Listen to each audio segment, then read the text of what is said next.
Oi! Para o vídeo de hoje a gente tem um cenário diferente que provavelmente não é o cenário fixo do canal e foi bem gambiarra para fazer isso, então provavelmente não vai ser o mesmo no próximo vídeo, mas a gente vai tentando. E tem até uma luzinha roxa, inclusive eu acho que o vermelho ia ficar melhor para essa história, mas como eu já tô muito vermelha, a gente dá uma descontraída com outra cor diferente.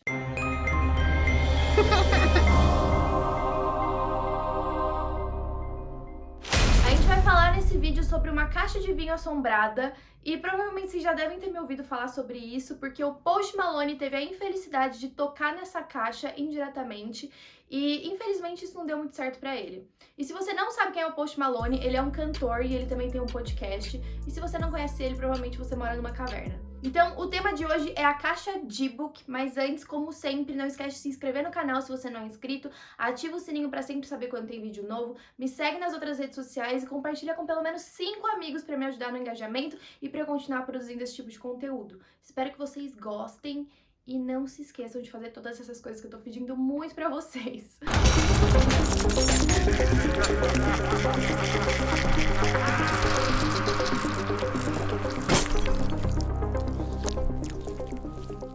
Bom, tudo começou com um homem chamado Kevin Menes. Ele tem uma loja que restaura móveis antigos e ele tava fazendo meio que um tour pela Europa para poder encontrar esses móveis e levar para os Estados Unidos e poder restaurar na sua loja. Então ele se deparou com uma feira de garagem que estava tendo na Espanha. Ele começou a olhar os artigos que tinham nessa feira e ele encontrou uma caixa de vinho que era mais ou menos do tamanho de um fardo de cerveja. Ela tinha 2 portinhas na frente e desenhos de uva. E aí ela foi perguntar para a dona dessa feira de garagem o que era aquilo, quanto tava para vender. E aí essa mulher explicou que ela estava se desfazendo de alguns pertences da sua avó que tinha acabado de morrer e que essa caixa tinha um D-Book dentro e que era para ele nunca abrir ela, mas que ele podia levar para casa. Com essa conversa, o Kevin percebeu que esse artefato era bem importante para a família, era como se fosse uma herança. Então ele falou que tudo bem, ele não precisava levar, que podia ficar para elas, mas a mulher insistiu muito, ela falou: "Não, agora que você pegou, leva ele embora, só não abre ele". E é isso, tipo, praticamente empurrou o negócio para ele. O Kevin achou isso um pouco estranho, porque parece que ela tinha ficado meio que furiosa quando ele tentou devolver o objeto pra ela, mas ele acabou deixando pra lá e levou pra sua loja lá nos Estados Unidos, e aí ela ficou guardada lá no subsolo, onde ficavam os outros móveis que estavam prestes a ser restaurados, mas estavam numa fila pra isso. Então no dia seguinte, depois que ele deixou o objeto lá, ele teve que fazer uma viagem a trabalho e só uma das suas funcionárias estava na loja, e ela chamava Jane. Ela disse que enquanto ela estava chegando, ela ouviu um barulho lá no subsolo e foi ver o que tinha acontecido. Assim que ela chegou no subsolo, algumas luzes começaram a quebrar e cair vários cacos de vidro no chão, e ela começou a sentir um cheiro muito estranho e ruim. Além disso, vários objetos muito pesados começaram a cair do nada e ela ficou muito assustada, subiu para o andar de cima e ligou para o Kevin para avisar o que estava acontecendo. Quando o Kevin atendeu o telefone, ele não conseguiu ouvir nada do que ela estava falando. Ao invés disso, ele ouviu uma voz muito grossa falando vários palavrões. Então ele foi correndo de volta para a loja e quando ele chegou lá, ele encontrou a funcionária escondida embaixo do balcão com muito medo. Depois desse evento, ela se demitiu e nunca mais voltou. Inclusive, ela fez uma viagem para outro estado de tão assustada que ela ficou. Nessa hora, ninguém sabia ainda que o que estava causando todos esses problemas era aquela caixa que ele tinha levado para a loja. Ele achou até que alguém tinha invadido o lugar, porque quando ele chegou para tentar ajudar a funcionária, todas as portas estavam trancadas, com exceção da porta que dava para o subsolo, que era onde a caixa estava guardada. Mas ele acabou deixando isso pra lá e como ele não tinha noção do que estava acontecendo, o aniversário da mãe dele estava chegando e ele decidiu dar essa caixa de presente pra ela. Mas antes dele dar a caixa de presente, ele resolveu abrir ela, que era algo que já tinham falado que não era pra ele fazer, mas é assim que começa um filme de terror. Tá, mas o que tinha dentro dessa caixa? Tinham 2 moedas do ano de 1920 e eram moedas americanas, um castiçal de ferro fundido com pernas de polvo, ou tentáculos de polvo no caso, um copo de vinho de ouro, uma estátua de granito com letras hebraicas gravadas em dourado que escreviam a palavra paz, um botão de rosa seco, uma pequena mecha de cabelo loiro e uma pequena mecha de cabelo preto ou marrom. E esses 2 pedaços de mecha estavam presos com uma corda. Quando ele deu então a caixa de presente para sua mãe, 10 minutos depois ela sofreu um derrame. Ela ficou com metade do corpo dela paralisado e por muito tempo ela não conseguia falar. O único meio de se comunicar era apontando as letras e formando palavras. Um dia, quando ela estava apontando as letras para o Kevin, ela disse que ela tinha odiado o presente e ela parecia muito assustada e irritada com ele por ter dado esse presente para ela. O Kevin, então, acabou dando de presente a caixa pro seu irmão, mas até aí, de novo, ele não tinha entendido que a caixa estava prejudicando alguma coisa ou fazendo alguma coisa pras pessoas. Aí o irmão acabou devolvendo a caixa também, falando que ela exalava um cheiro muito ruim. Ele tentou dar a caixa de presente, então, pra sua namorada, pra outros parentes, e ninguém conseguia ficar com ela. Um dia eles se reuniram em um fim de semana, todos juntos, e aí acabou entrando nesse assunto, principalmente porque tinha uma coincidência muito grande.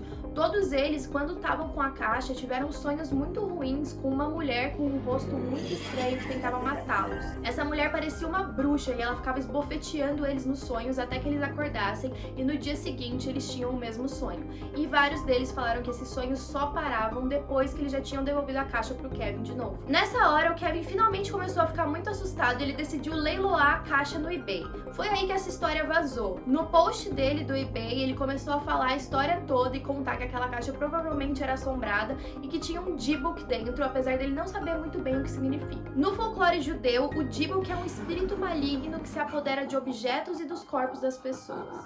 O vencedor do anúncio do eBay era um cara que chamava Yosef e ele comprou a caixa por mais ou menos $140. Ele era estudante universitário e levou para sua casa, onde ele morava com alguns colegas. E as experiências ruins começaram depois que ele abriu a caixa em uma festa para impressionar as meninas que estavam lá. Típico. Então ele criou um blog para começar a relatar suas experiências. Entre elas incluíram odores estranhos na sua casa, infestação de insetos, mau funcionamento de aparelhos eletrônicos e problemas em sua visão periférica. Com muito medo e principalmente com seus colegas falando pra ele se livrar dessa caixa porque eles estavam com problema até com a luz na casa que nunca permanecia ligada, ele resolveu leiloar de novo no eBay. O terceiro comprador foi um professor universitário da universidade onde o Yosef estudava. O nome dele era Jason Haxton.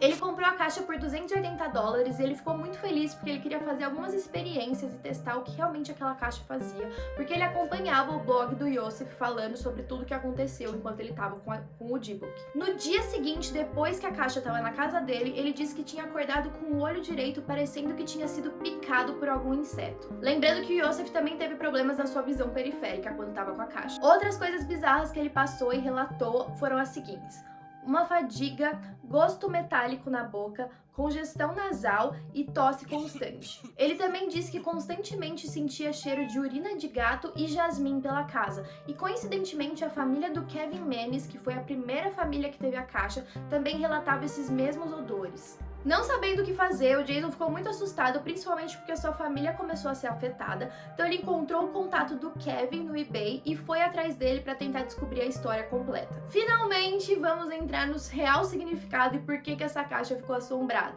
Eles voltaram até a família da senhora Ravela, que foi a dona original da caixa que tinha falecido, e os pertences dela que estavam sendo vendidas naquela feira de garagem. O lugar era a Polônia em 1938. Era o auge da Segunda Guerra Mundial e os judeus estavam tentando procurar alguma coisa que as ajudassem contra os nazistas. Então algumas mulheres encontraram um tabuleiro Ouija com um pêndulo e começaram a conversar com o espírito que tinha se manifestado. Pra quem não sabe, lendo o livro do Ed da Lorraine Warren, Demonologistas, eles falam um pouco 3 formas de espíritos demoníacos aparecerem pra gente. E um deles, e é uma coisa que você não deveria fazer em hipótese alguma, é brincar com o tabuleiro Ouija. Depois de várias sessões do tabuleiro, o espírito pediu que elas trouxessem ele à vida e, ele pudesse como chama? E, se manifestasse em uma pessoa e que elas fizessem um ritual pra ele vir e conseguir ajudar elas.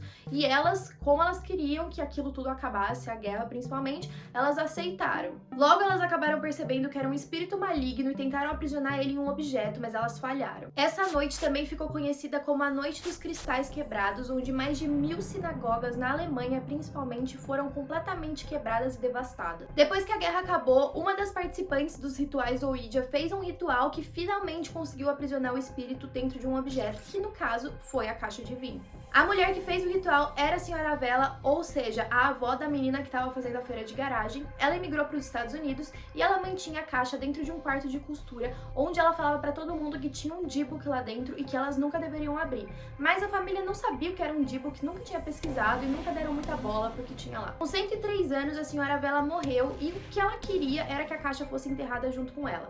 Mas como ela ela tinha um ritual judeu pra ser enterrada, lembrando que eu não sei nada sobre essa cultura, eles não permitiram que tivesse algum objeto junto com ela no caixão, então a caixa acabou sendo vendida. Então o Jason ficou muito preocupado e decidiu achar algum jeito de se livrar finalmente desse espírito. Ele conseguiu a ajuda de uma judeia ortodoxa chamada Rebecca, e ela descobriu que eles precisavam enterrar aquele espírito, envolvendo um mínimo de 10 homens e um grupo de oração. Em 2004, eles fizeram um ritual de exorcismo e guardaram a caixa dentro de um negócio de ouro, assim, que ela fica completamente dentro. Depois disso, dizem que o Jason escondeu a caixa em um lugar onde ninguém conseguisse encontrar a original e que a que usam hoje em programas de televisão é uma réplica. Mas aí você deve estar se perguntando, eu falei no começo do vídeo do Post Malone e não falei dele até agora, o que aconteceu com ele? Bom, vamos lá. Quem acabou ficando com a caixa depois foi um homem chamado Zach Bagan.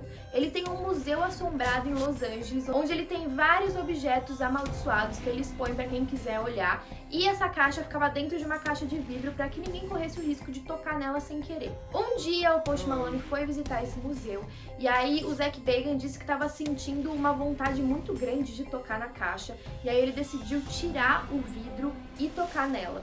Quando ele estava tocando nela, ele começou a ter um comportamento muito estranho. O Post Malone ficou muito preocupado e acabou tocando no ombro do Zach Bagan.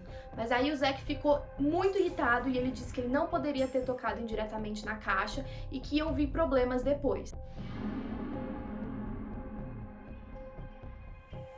O Post Malone, depois de um podcast, começou a comentar que naquela noite, depois que eles tocaram na caixa, eles começaram a ver sombras escuras, obviamente, perseguindo eles no estacionamento. E depois tiveram 3 acontecimentos bizarros com ele, logo depois de ter tocado a caixa, e dizem que ele tá amaldiçoado hoje. Isso porque quando ele tava em um jatinho indo dos Estados Unidos pra Londres, um dos pneus estourou e ele teve que ficar 5 horas rodando no ar pra conseguir fazer um pouso seguro. Depois disso, uma das casas que ele morava foi assaltada por 3 homens armados. Por sorte, ele não estava lá no dia. Ele diz também que ele acordou com marcas de mordida pelo corpo. E aí, nesse podcast, ele comenta que ele mesmo acredita que talvez ele tenha sido amaldiçoado pelo diabo.